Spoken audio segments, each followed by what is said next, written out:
ఓం శ్రీకృష్ణ పరబ్రహ్మణే నమః. శ్రీ గురుభ్యో నమః. శ్రీమాత్రే నమః. శ్రీ గణేశాయ నమః.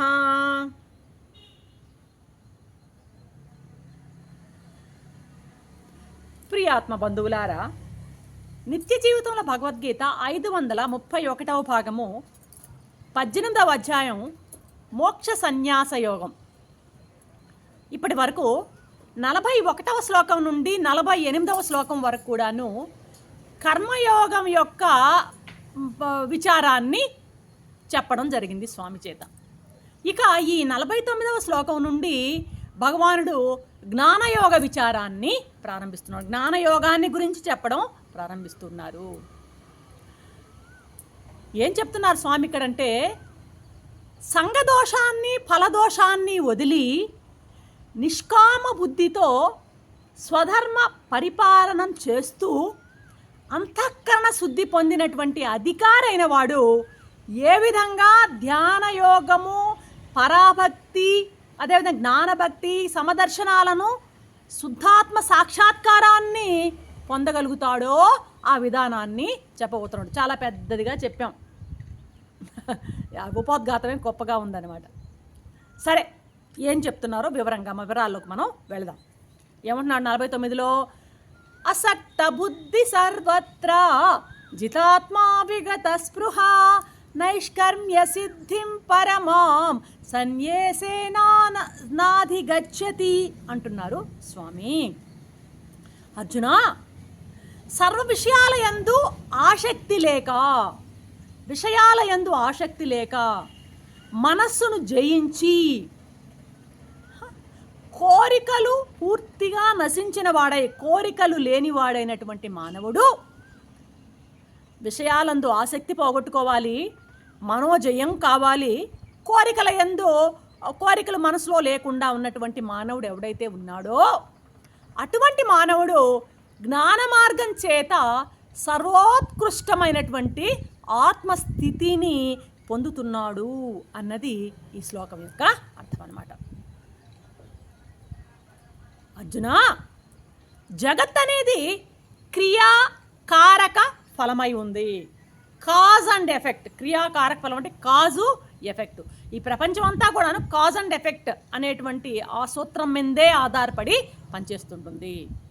ఈ కాజెస్ నందు కానీ, ఎఫెక్ట్లందు కానీ, కారకములందు కానీ, ఫలములందు కానీ నాది నాది నాది నాది నాది అనేటువంటి మమత్వ భావం వదలడమే అసక్త బుద్ధి. ఇక్కడ చెప్పినటువంటి అసక్త బుద్ధి. అసక్త బుద్ధి సర్వత్రా అంటే ప్రతి కాజులోను, ప్రతి ఎఫెక్ట్లోను, ప్రతి పనిలోను, ప్రతి దాంట్లో కూడాను ఇది నాది ఇది నాది అనే మమత్వ భావం. నాది నాది నాది అంటే మమత్వం, కర్తృత్వం, భోక్తృత్వం అంటే మమత్వ భావం. నాది నాది, నేను నాది.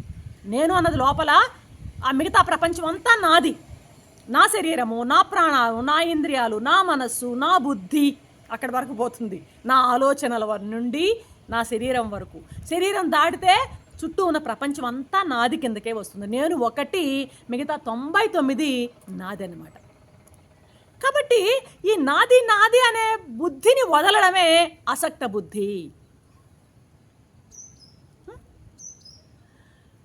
మామూలుగా కర్మయోగి అంటే ఎవరు? అతను సర్వత్రా ఈ అసక్త బుద్ధితో, అంటే కర్మలో నాది కాదు, ఇది నా మమత్వం లేకుండా, ఇది నాది అనేటువంటి భావన లేకుండా కర్మలను చేస్తాడు కర్మయోగి. అసక్త బుద్ధితో అంటే ఇది నాది నాది నాది అనే భావం లేకుండా చేస్తాడు కర్మయోగి. ఎలాగా? పనసపండు కొయ్యాలంటే మనం ఏం చేస్తుంటాం? కత్తికి చేతులకి బాగా నూనె రాసుకుని ఆ పనసపండును కోస్తే ఆ జిడ్డు మనకి అంటదనమాట. అలాగే అసక్త బుద్ధితో కర్మలు ఆచరించినా ఆ కర్మ తాలూకు బంధం మనకి కలగదు. ఈ విధంగా పనసపండు నూనె రాసుకుని పనసపండు కోసేవాడిలాగా అసక్త బుద్ధితో కర్మల్ని ఆచరించేవాడిని ఏమంటారంటే జితాత్ముడు అంటారన్నమాట. ఇక్కడ చెప్పినటువంటి జితాత్మ విగత స్పృహ, జితాత్ముడు అని అంటారన్నమాట. అటువంటి వాడిని జితాత్ముడు అంటాడు. ఇక్కడ ఆత్మ అంటే ఆత్మ అంటే లోపల ఆత్మని గురించి చెప్పట్లేదు, దేహేంద్రియ సంఘాతం, దేహము, ఇంద్రియాలు, మనసు, ప్రాణము, వీటిని ఇక్కడ ఆత్మ అనేటువంటి పదం కింద వాడడం జరిగిందనమాట. కాబట్టి దేహాన్ని, ఇంద్రియాలని, మనస్సుని, ప్రాణాన్ని కూడా తన కంట్రోల్లో పెట్టుకున్నవాడు జితాత్ముడు. వీడు న్యాచురల్గా తపస్యాలు కాబట్టి ఈ సంఘాతం అంటే దేహేంద్రియ సంఘాతం అంటే దేహము, ఇంద్రియాలు, మనసు, ప్రాణంతో కూడిన సమూహం అంతా వాడి కంట్రోల్లో ఉంటుంది. కళ్యాలన్నీ వాని చేతిలో ఉంటాయన్నమాట. అర్థమైందా? వీడు అటువంటి వాడే ఇప్పుడు మనం జితాత్ముడు అని చెప్పుకుంటున్నవాడు అనమాట.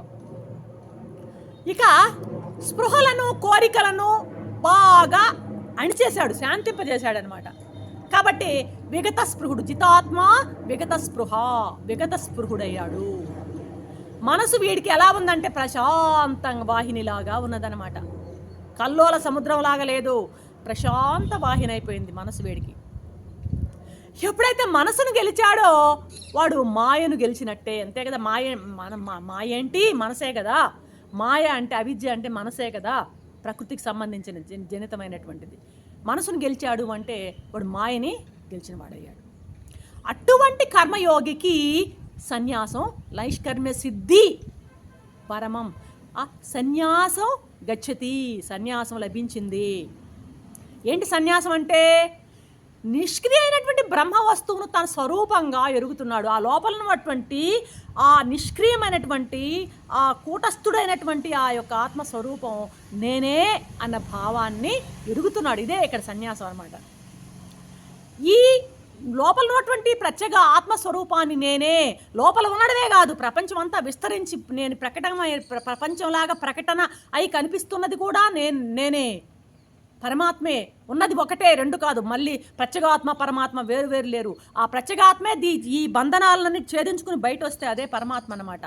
అటువంటి ఆ భావనలో సమస్త కర్మలని ఏంటంటే స్వరూపత వదిలేసి, ఈ కర్మలన్నీ నేనే, ఉన్నది నేను ఒకదాన్నే, పరమాత్మకు సంబంధించింది నేనే, చేసేవాడిని ఎవరు, చేయించేవాడు అంతా లోపల వాడే కదా అన్నటువంటి ఆ భావనతో ఉన్నప్పుడు వాడు ఎలా ఉంటాడు? సమస్త కర్మలు వాడు స్వతహాగా కర్మలే వదిలేస్తాయి వాడిని, వాడు వదలవసరం లేదు ఇక్కడ. అది మనం గుర్తించాలి. కర్మలే ఇటువంటి ఆ జ్ఞానంతో ఉన్నటువంటి ఆ యొక్క ఆ ముముక్షువుకి, ఆ సాధకుడికి, ఆ యోగికి పూర్తిగా కర్మలే వాడిని వదిలేస్తాయన్నమాట. వాడు ఇప్పుడు కర్మలు ఎప్పుడైతే వదిలేస్తాడో నిష్కర్మి అయిపోయాడు అనమాట. కర్మలే లేనివాడు అయిపోయాడు అనమాట, నిష్కర్మి. ఆ భూమికలోనే ఆ యోగికి ఏ కర్మ, ఏ ప్రక్రియ అంటదనమాట. కర్మ కానీ కర్మఫలం కానీ అటువంటి భూమికలో ప్రవేశించిన తర్వాత ఇతనికి ఏవి అంటవు, ఏ కర్మలు అంటవు, ఏ ప్రక్రియలు అంటవన్నమాట. అటువంటి స్థితిని ఏమంటారంటే నైష్కర్మ్య సిద్ధి అంటారన్నమాట. అటువంటి స్థితిని ఎవడైతే పొందుతాడో ఆ స్థితిని నైష్కర్మ్య సిద్ధి అంటాడు. ఆ నైష్కర్మ్య సిద్ధే పరాభక్తి, అదే పరమసిద్ధి. కర్మల వల్ల వచ్చేటువంటి సిద్ధి మాత్రమే. నైష్కర్మ్య సిద్ధి వలన వచ్చేటువంటి సిద్ధి ఏదైతే ఉందో అది పరమసిద్ధి. మళ్ళీ నైష్కర్మ్యం అంటే ఏంటి? నిష్క్రియత్వం కాదు. నైష్కర్మ్యం అంటే మనం మళ్ళీ తప్పుగా అర్థం చేసుకోకూడదు. ఏం పని చేయకుండా ఉండడము కాదనమాట, అకర్మ కాదనమాట. నిష్క్రియత్వం, పని ఏమి లేకుండా స్తబ్దుగా జడంగా ఉండడం అని కాదు నైష్కర్మ్యం అంటే. కర్మలో అకర్మ స్థితిని చూడడం అనమాట. పని చేస్తూ ఉంటాడు కానీ వాడు పనిగా చేయడం లేదు అంటే ఏంది? పని చేసినా కూడా ఆ పని చేయనట్లే, అది కర్మలో అకర్మ స్థితిని చూడడం అనమాట. దీన్ని నైష్కర్మ్యం అంటారు. కర్మ చేస్తూ ఉంటాడు కానీ కర్మ చేసినట్టు కాదన్నమాట. కర్మలో అకర్మను చూడడమే నైష్కర్మ్యం అంటారు. అటువంటి దాన్నే విద్వత్ సన్యాసము అటువంటిదే. అది కర్మయోగికి ఫలరూపం. కర్మయోగికి ఇంతవరకు చెప్పుకున్నామే కర్మయోగి, వీడికి వచ్చిన ఫలం ఏదంటే నైష్కర్మ్య సిద్ధి. అదుందా? కాబట్టి నిష్కామ కర్మలతో చిత్తాన్ని పూర్తిగా శుద్ధి చేసుకోవడమే యోగం అన్నమాట. ఆ యోగంతో కర్మ సన్యాసాన్ని సాధించి నిష్క్రియారూపమైనటువంటి పరమాత్మ యందు నిలపడం ఉంటుందే దాన్ని సాంఖ్యం అని చెప్తుంటారన్నమాట. ఫలం నాది కాదనేటువంటి కర్మ ఫల త్యాగం ఉంది చూశారు. ఈ కర్మ నాది కాదు అంటే కర్మలో అకర్మ చూడు, అసలు ఈ ఫలం నాది కాదు అనేటువంటి ఆ భావనతో చూడడం, అంటే ఆ ఫలాన్ని ఈ ఫలం నాది కాదు, ఈ కర్మ ద్వారా వచ్చే ఫలం నాది కాదు అని చూడడం వచ్చి మొట్టమొదటి త్యాగం. అర్థమైందా? రెండవది ఏంటంటే ఆ కర్తృత్వ భావంతో కర్మ అంటే కర్తృత్వ భావం లేకుండా కర్మను చేస్తున్న కర్మమే అసలు నాది కాదు, కర్మ ఫలం నాది కాదు అన్నది ఒకటి, కర్మే నాది కాదు చేస్తున్న వాడిని కూడా నేను కాదు. ఇక్కడ కొంచెం క్లారిటీ, కొద్దిగా కన్ఫ్యూజన్ ఉన్నట్టుంది. ఫలం నాది కాదు అనడం మొదటి త్యాగం, అసలు కర్మే నాది కర్మే నేను చేయటం లేదు, అసలు కర్మే నాది కాదు అనేది రెండవ త్యాగం అనమాట. కాబట్టి ఇలా ఈ రెండు త్యాగాలతో వీడు పూర్తిగా నైష్కర్మ్య సిద్ధిలో పూర్తిగా వాడు సిద్ధి పొందుతాడనమాట. ఇప్పుడు స్వప్నం వస్తుంది మనకి, స్వప్నంలో మనం రకరకాల పనులు చేస్తుంటాం, ఆ పులి తరుముకుంటుంది, పరిగెస్తూ ఉంటాము, భయపడుతుంటాం, చెమటలు పడుతుంటాయి, అవన్నీ కూడాను మేల్కున్నాకేంది అవన్నీ బోగస్ అనమాట. ఏమి మనకి ఆ కర్మలు నావిగా మనకి మిగులుతాయా? అన్ని మిథ్య. స్వప్నంలో కలిగేటివంతా కూడా మిథ్యగానే మిగిలిపోతుంది. ఇది కూడా అలాగే అనమాట.